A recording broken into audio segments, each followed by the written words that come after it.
এবং তাদেরকে বললেন, আমি তোমাদেরকে বলছি আল্লাহর ব্যাপারে, আল্লাহকে ভয় পেও, আল্লাহকে ভয় করো। একই ঘটনা ওমর রাদিয়াল্লাহু তাআলা আনহু যখন রোমানদের বিরুদ্ধে যুদ্ধ হবে, বিশাল ভয়াবহ ঘটনা, রোমানদের বিরুদ্ধে যুদ্ধ হবে, ওমর ইবনে খাত্তাব রাদিয়াল্লাহু তাআলা আনহু তিনি সাদ ইবনে আবি ওয়াক্কাস রাদিয়াল্লাহু তাআলা আনহুকে নেতৃত্ব প্রদান করলেন।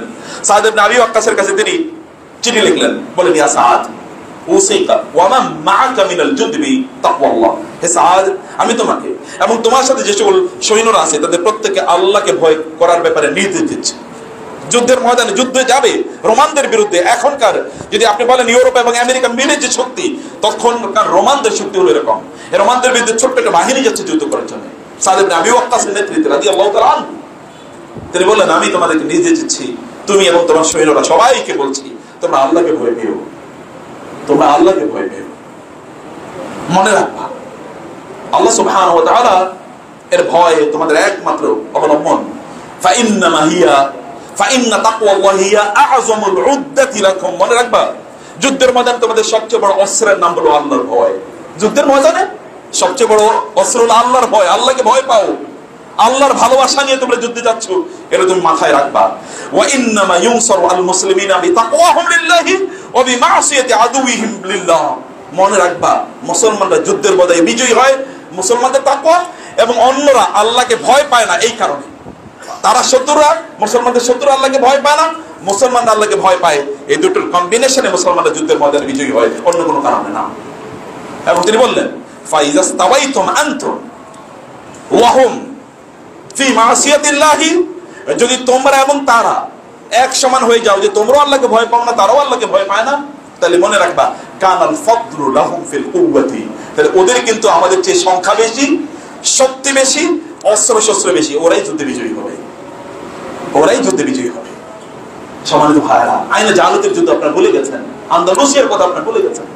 আন্দালুসিয়া মুসলিম স্পেন, যে মুসলিম স্পেনে কি হয়েছে একটা চিন্তা করে দেখেন।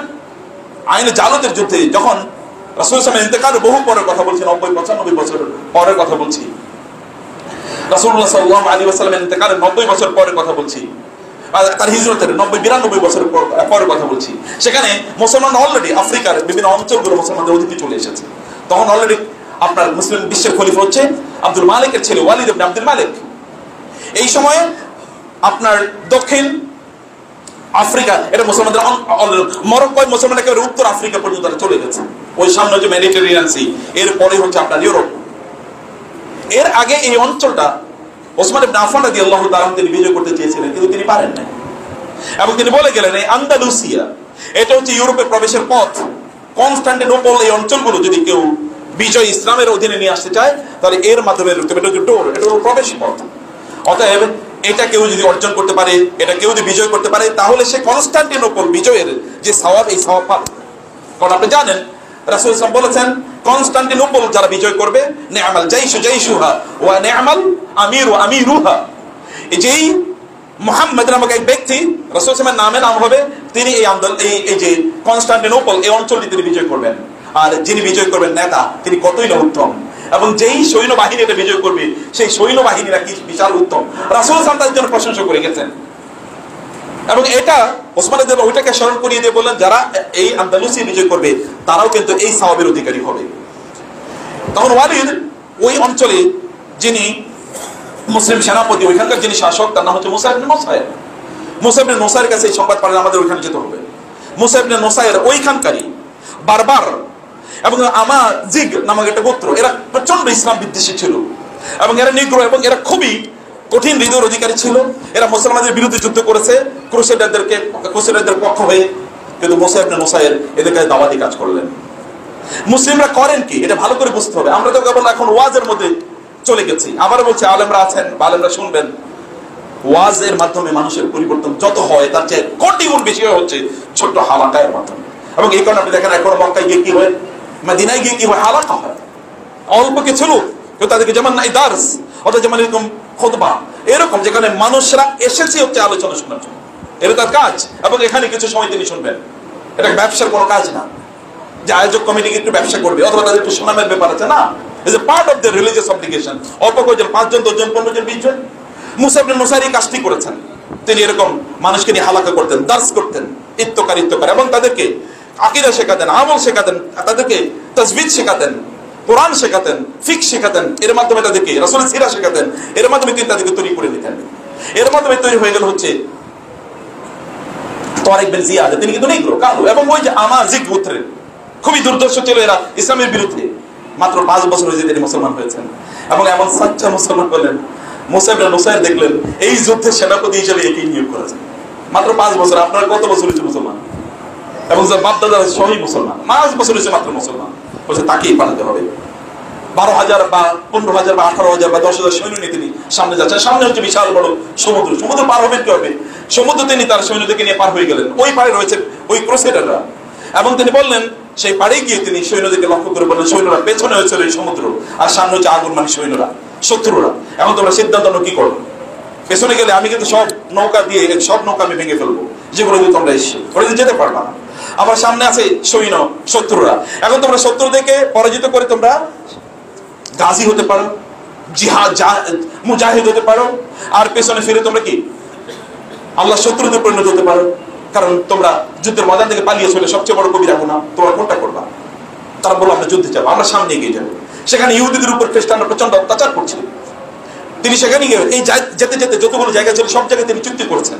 মানুষকে তিনি বলেছেন, দিনের কথা বলেছেন, তাদেরকে উত্তমভাবে তাদের সাথে আচরণ করেছেন, এবং তিনি চলে গেলেন আন্দালুসিয়াতে। আন্দালুসিয়াতে এই গিয়ে তিনি সেখানে আন্দালুসিয়া তিনি বিজয় করলেন। ওইখানকার ক্রুসেডাররা তার সামনে দাঁড়াইতে পারলো না, তারা সেখানে দাঁড়াতে পারলো না। এবং সেখানে গিয়ে তিনি কি পরিবর্তন করলেন? ওইখানকার সমাজ ব্যবস্থা যা ছিল, এখানকার ইউরোপের লোকেরা তখন বছরে 1বার বা 2বার গোসল করতো। তারা মনে করতো গোসল করা কি এটা গোসল করা এটা অন্যায়, এটা ভুল, এটা ইবাদতের বিরোধী, এটা দিনদারি না। যেমন হিন্দুরা দেখবেন, হিন্দুদের যারা ঠাকুর, এরা গোসল করে না। গোসল না করাটাই তার মনে করি কি ইবাদত। যত গোসল কম করে থাকা যায়, এবং যেমন আমাদের শাহবাগীরা যত গোসল কম করে থাকা যায়, এটাই তাদের ইবাদত। তারা মনে করছে যে ইবাদত বা ভালো থাকা মানে যে গোসল কম করা। তিনি গিয়ে দেখালেন যে না, গোসল করতে হয় ডেইলি, প্রতিদিন 5 বার কমপক্ষে পবিত্রতা অর্জন করা লাগে। তাদের লাইফস্টাইল চেঞ্জ হয়ে যাচ্ছে। সেখানে নারীরা এই হিন্দুদের মতো করে যখন তাদের স্বামীরা মারা যেত, তখন নারীরা তাদের মুখ অথবা কান অথবা নাক তারা ব্লেড অথবা বিভিন্ন ধরনের ধারালো অস্ত্র এগুলোকে কেটে ফেলত, এবং তারা সেখানে মারা যেত।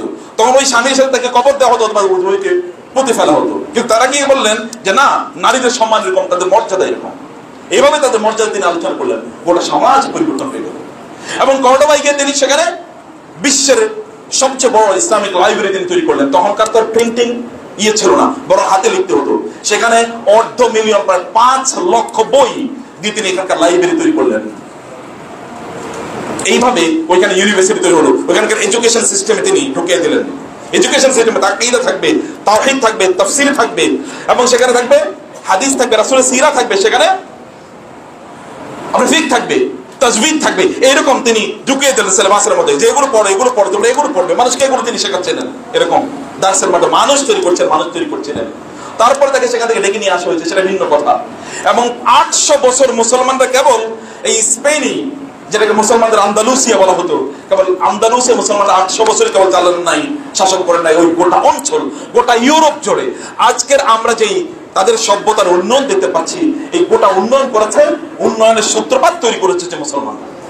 একজন কৃতদাস, ইনি কিন্তু কৃতদাস ছিলেন, এবং নিগ্রো, কালো, দেখতে এরকম ইমপ্রেসিভ না, এবং অনেক আগে ইসলাম গ্রহণ করেছে তাও না, কিন্তু কি সাচ্চা মুসলমান হয়েছে। তাকওয়া ছিল তাদের। সেখানে গিয়ে লোকজনকে বলেছে তোমরা আল্লাহকে ভয় করো, তোমরা আল্লাহর জন্য যুদ্ধ করতে এসেছি বলে তোমাদের মাথায় রাখতে হবে। প্রিয় ভাইরা, আমরা কি জন্য করছি? আমরা এই তাকওয়া কি আমাদের মাঝে আছে কিনা? আমরা কি এটা করছি কিনা? এটা যদি আমাদের না থাকে, তাহলে আমাদের কাঁদা দরকার। এটা আমাদের কাঁদা দরকার, আমাদের এটা বোঝা দরকার যে আমরা সত্যিকার অর্থে সেই জায়গায় আমরা নাই। উকবা নামক একজন সাহাবী রাদিয়াল্লাহু তাআলা আনহু, তিনি বললেন আমরা যুদ্ধের ময়দানে যেতাম, আমরা তাকওয়া নিয়ে আল্লাহর রাসূলের নির্দেশনা মোতাবেক আমরা যুদ্ধ করতাম। ইযা বিনা আল-ইয়াউম মা মিন আহাদিন ইল্লা ওয়া হুয়া আমিরুন আলা মিসর মিনাল আমসার। তিনি বললেন আমরা যুদ্ধের ময়দানে গেছি রাসূলের মধ্যে। আপনারা চিন্তা করে দেখেন সাহাবীদের অবস্থা কি।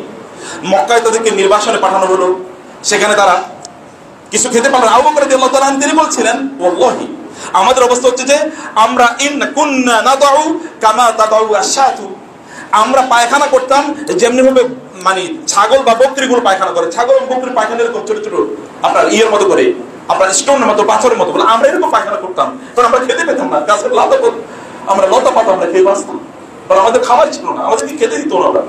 এর খাদ্য পানীয় বন্ধ করে দিয়েছিল। এই সাহাবীরা তারা মদিনায় যখন যান, আমরা চিন্তা করে দেখেন, খাবার নাই, পেটে কখনো কখনো তাদের পাথর বেঁধে থাকতে হতো। তাদের রাসূলের ঘরেই প্রায় পরপর 2 মাস চুলা জ্বলেনি, তার চেয়েও বেশি, এরকম অবস্থা। এই সাহাবায়ে কিরাম তাদের অবস্থা এরকম যে তাদের কোনো কিছু নাই, যুদ্ধের মজা নেই, যুদ্ধ করার মতো অস্ত্র নাই এবং শারীরিক শক্তি নাই, কিন্তু তাদের তাকওয়ার শক্তি ছিল। এই তাকওয়ার শক্তি নিয়ে তারা যুদ্ধ করেছেন। তিনি বলেছেন, এখন দেখো তো আমাদের দিকে ওই সাহাবীরা যারা আমরা যুদ্ধ করেছি, কোনো কিছু আমাদের ছিল না, এখন তুমি দেখো ওই প্রত্যেকেই আমরা এখন গোটা পৃথিবীর এতটুকু জায়গা ইসলামের ছায়ায়, আদল ইসলামের আলোর নিচে নিয়ে এসেছি যে আমরা প্রত্যেকে কোনো না কোনো একটা অঞ্চলের আমরা এক একজন করে শাসক।